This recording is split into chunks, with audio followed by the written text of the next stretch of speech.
Shalom, selamat pagi teman-teman yang dikasihi Tuhan. Marilah pada hari ini kita menyiapkan hati kita merendahkan diri di hadapan Tuhan.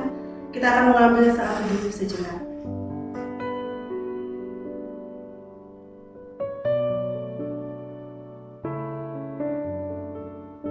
Arahkanlah hatimu kepada Tuhan, dan marilah kita sujud menyembah Dia. Pertolongan kita adalah dalam nama Tuhan yang menjadikan langit dan bumi. Kasih karunia dan damai sejahtera dari Allah Bapa, Allah Putra, dan Allah Roh Kudus menyertai kamu sekalian. Marilah pada saat ini bersama-sama kita bernyanyi bagi Tuhan selama kita hidup. Marilah kita mau menyembah Tuhan dan kita merenungkan agar apa?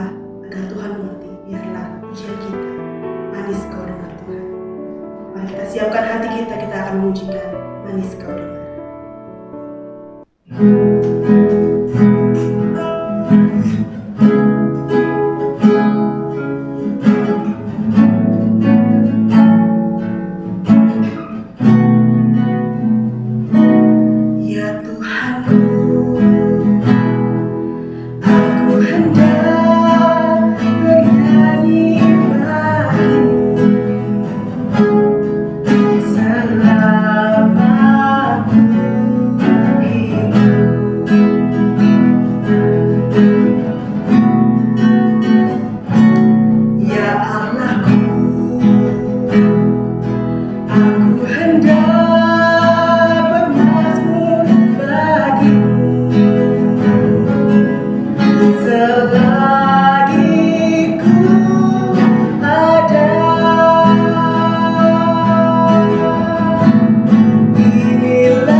Siapkan hati kalian.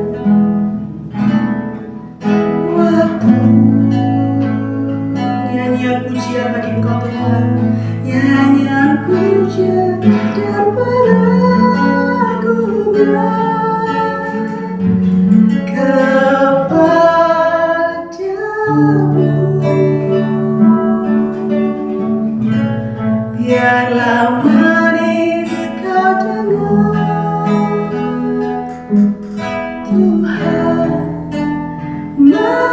Yesus kau dengar Tuhan, dan hatiku bersuka karenamu.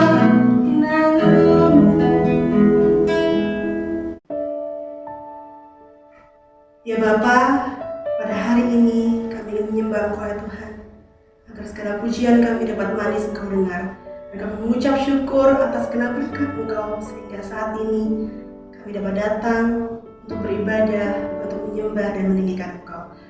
Sebentar lagi kami akan memulai Tuhan untuk persekutuan kami kepada Engkau. Tuhan berkati kami, Tuhan sertai kami, berikan kami fokus agar kami dapat mengerti apa yang Tuhan inginkan di dalam hidup kami, dan agar kami mengerti bahwa firman-Mu ya dan amin, dan akan selalu selamanya janji-Mu kepada kami. Inilah doa kami ya Tuhan, kami serahkan hanya di dalam nama Tuhan Yesus Kristus, Juru Selamat kami yang hidup. Kami sudah berdoa dan mengucap syukur. Amin.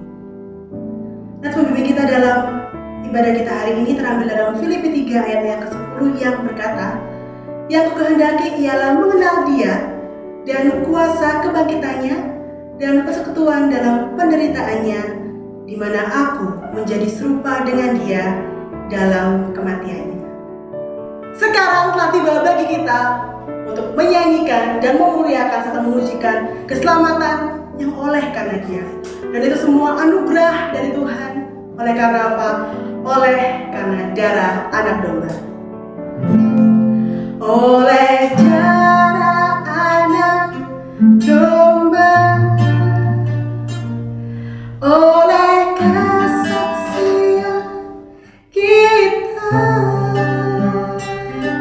iblis dikalahkan, kuasanya dihancurkan oleh darah anak domba. Sekarang telah tiba keselamatan dan kuasa dan pemerintahan dari Allah kita. Sekarang telah tiba keselamatan dan kuasa dan pemerintahan Allah kita, kuasanya yang diurapinya, karena telah dilemparkannya para pendakwa kita. Sekarang telah tiba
Mari sebelum mendengarkan firman Tuhan kita berdoa terlebih dahulu.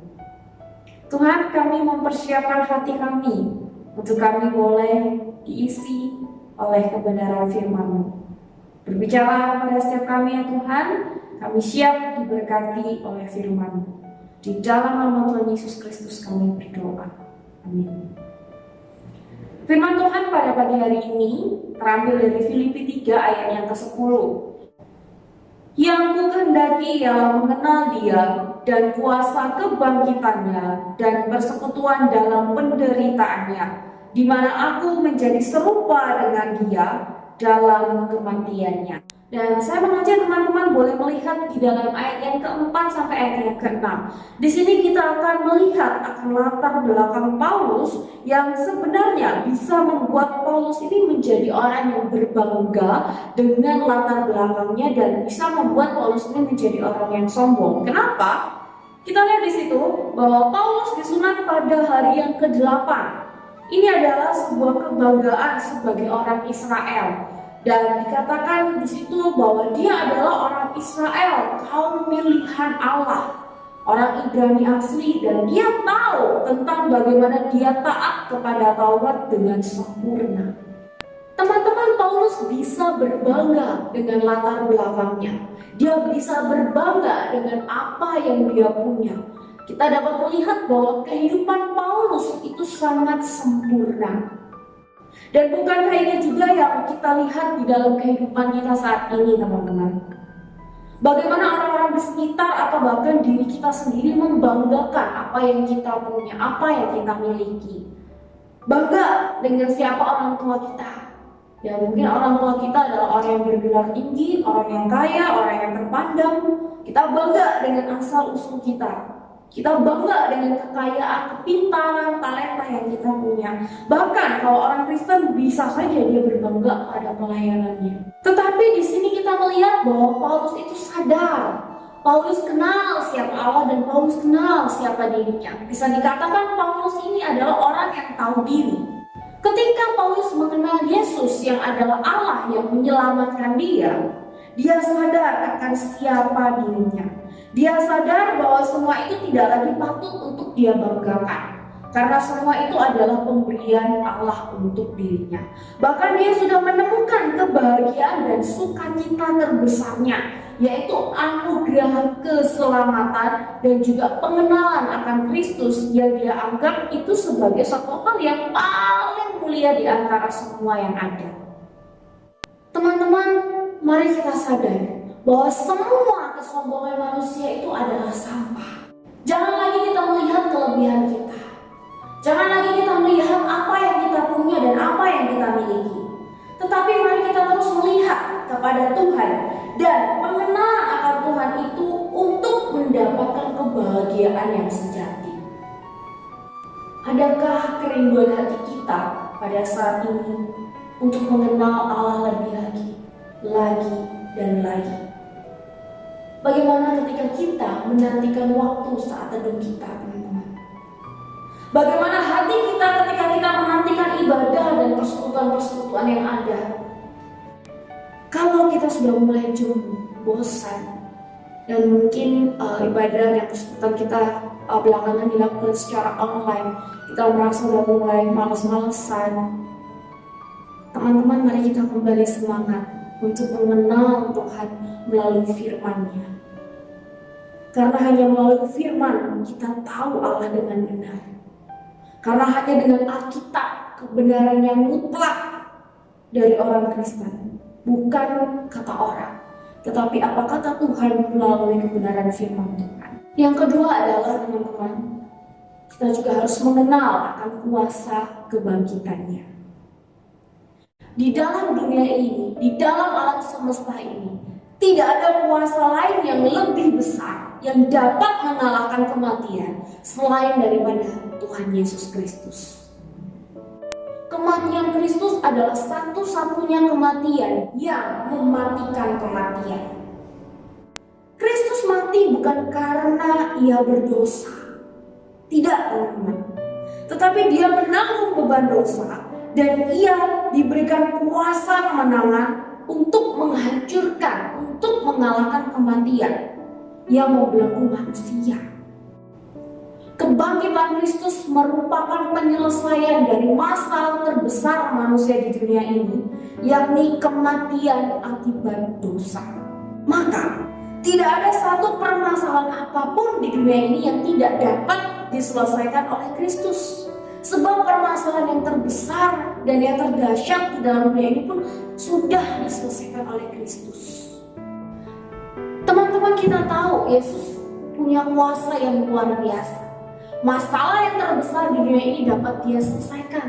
Apalagi masalah-masalah di dalam kehidupan setiap kita. Dengan kekuatan apakah selama ini kita menyelesaikan permasalahan kita, teman-teman? Dengan kekuatan kita sendiri atau dengan kekuatan Allah? Kita bersandar dan menyerahkan perkara permasalahan pergumulan kita kepada Dia. Teman-teman, sadar atau tidak sadar, seringkali kita mengandalkan kekuatan diri kita sendiri di dalam menyelesaikan segala sesuatu, segala persoalan di dalam kehidupan kita. Tetapi setelah kita mengalami kehancuran, baru kita datang kepada Tuhan. Dan seringkali kita justru menyalahkan Tuhan dan meminta Tuhan untuk memulihkan kita, untuk membereskan masalah kita, membereskan kesalahan-kesalahan yang sudah kita lakukan. Teman-teman, kuasa Yesus memang dahsyat. Tetapi ingat, Dia memimpin dengan kedaulatannya. Saat ini, corona yang sedang terjadi di dunia ini, apakah Tuhan tidak tahu? Saya yakin Tuhan tahu. Sanggupkah Ia menyelesaikan penyebaran ini saat ini juga? Saya yakin Allah juga sanggup. Tetapi dengan menghentikan penyebaran corona saat ini juga, itu bukanlah cara kerja Allah. Kita nggak tahu kenapa Tuhan membiarkan hal ini berlarut-larut. Dan semakin hari semakin mengerikan, menakutkan. Saat ini kita tidak tahu, tapi mungkin suatu hari nanti kita akan tahu. Melalui corona, kita dapat melihat bagaimana bumi ini beristirahat sejenak. Melalui corona, kita dapat melihat orang-orang Kristen kembali memikirkan ulang akan apa itu gereja, akan apa makna ibadah. Bahkan ini bisa juga menjadi masa pemilihan mana ilalang, mana gandum. Mana orang Kristen yang sungguh-sungguh mencari Tuhan dan mana orang Kristen yang hanya sekedar ikut-ikutan. Cara kerja Tuhan itu berbeda dengan cara kerja kita. Karena Dia adalah pencipta dan kita ini adalah ciptaan yang tidak dapat menyelami akan pikiran Sang Pencipta kita. Kebangkitannya menunjukkan akan kuasanya atas dosa, atas maut, dan atas segala ciptaan. Dalam setiap permasalahan kehidupan kita, mari kita tetap percaya kepada Dia. Dia yang punya rencana yang lebih indah di dalam kehidupan setiap kita. Kita harus ingat, teman-teman, Tuhan kita adalah kasih, tetapi jangan lupa Dia juga adalah Allah yang berdaulat atas kehidupanku dan kehidupanmu. Jadi jangan kita kurang ajar sama Tuhan. Dia memang sahabat kita, tetapi ingat, Dia adalah sahabat yang menyelamatkan kita. Lalu dengan demikian apakah kita mau katakan Tuhan itu tidak kasih? Salah, teman-teman. Tuhan sudah mau menjadi sahabat kita. Itu adalah sesuatu yang luar biasa. Jadi janganlah kita menganggap Dia sahabat yang bisa kita sungguh-sungguh sesuka hati kita. Bagian yang ketiga yang harus kita tahu, teman-teman, kita juga harus dapat mengenal persekutuan di dalam penderitaannya. Paulus melihat kalau kita ini hanya ingin kuasa kebangkitannya saja dan segala macam bentuk kuasa kemenangannya, tetapi kita tidak mau menjadi serupa dalam penderitaannya, maka rusaklah iman kekristenan setiap kita. Perhatikan, berkali-kali Paulus mengatakan dan meminta kepada Tuhan supaya Tuhan mencabut duri dalam daging yang menjadi kelemahannya. Tetapi Tuhan tidak sembuhkan. Bahkan Tuhan mengatakan dan menyatakan, anugerahku sudah cukup bagimu. Teman-teman, Tuhan Yesus melakukan banyak mujizat kepada orang lain. Tetapi tidak demikian halnya kepada para murid, orang-orang terdekatnya. Orang-orang yang mendapatkan banyak mujizat itu tidak mengenali bahwa Yesus adalah Mesias. Bahkan justru mereka sendiri yang menyalibkan Yesus. Dan inilah natur manusia berdosa. Murid-murid Tuhan Yesus hidup bersama dengan Tuhan Yesus. Mereka tidak mendapatkan mujizat dari Tuhan Yesus. Tetapi perhatikan, mereka inilah seorang murid yang sejati. Mereka inilah orang-orang yang berkorban untuk Tuhan, menjadi martir.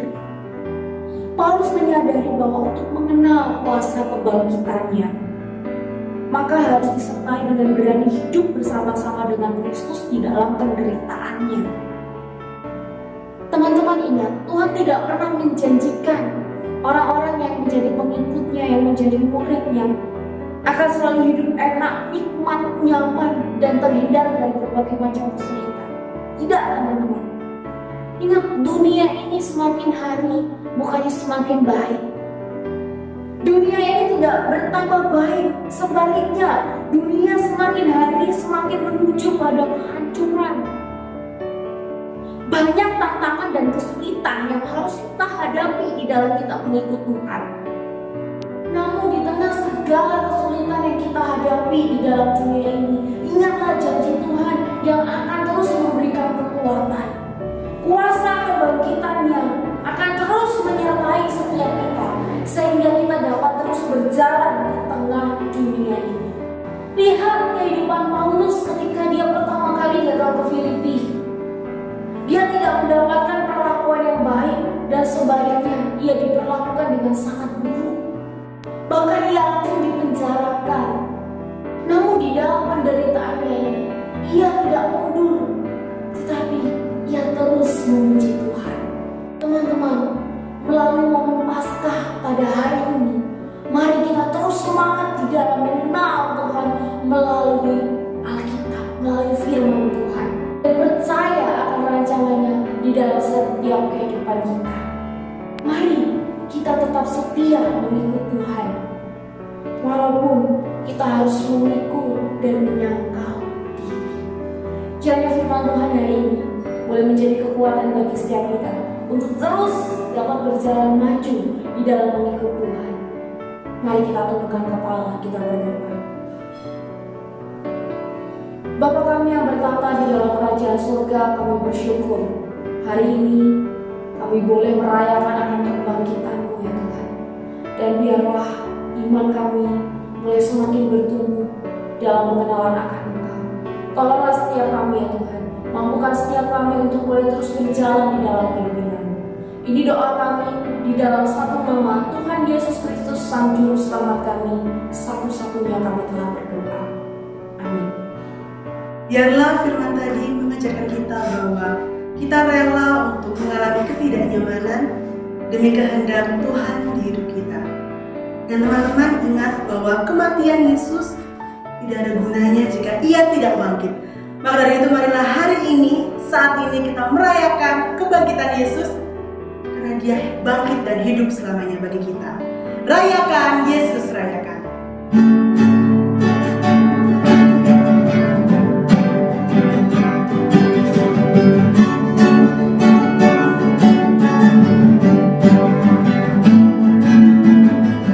Rayakan Yesus, rayakan.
ucapkan bersama-sama Selamat Paskah untuk teman-teman yang di rumah. Tuhan Yesus memberkati. Halo teman-teman, hari ini kita sedang merayakan Paskah. Meskipun kita tidak bisa ibadah bersama, biarlah kasih Kristus tetap bersama kita. Selamat Paskah semuanya. Dalam Paskah hari ini, Trinity Community akan bagikan telur kepada teman-teman di rumah. Telur dalam perayaan Paskah memang tidak ada di Alkitab. Tetapi, telur mengingatkan setiap kita tentang harapan akan kehidupan baru.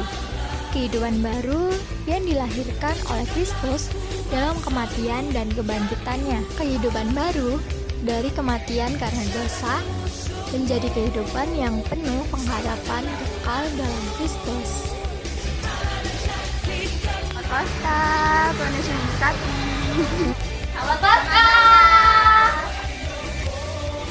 Selamat Paskah, Tuhan memberkati. Selamat Hari Paskah. Selamat Paskah. Selamat Paskah. Tuhan memberkati. Paskah tahun ini berbeda daripada biasanya. Tapi iman kita tidak boleh goyah. Di tengah kondisi seperti ini, kiranya kita selalu bertumbuh ke arah Kristus. Stay at home. Stay at home. Stay at home. Jangan lupa saat teduh. Selalu melayani Tuhan dan berdoa. Kami, segenap pengurus Trinity, mengucapkan Selamat Paskah. God bless you.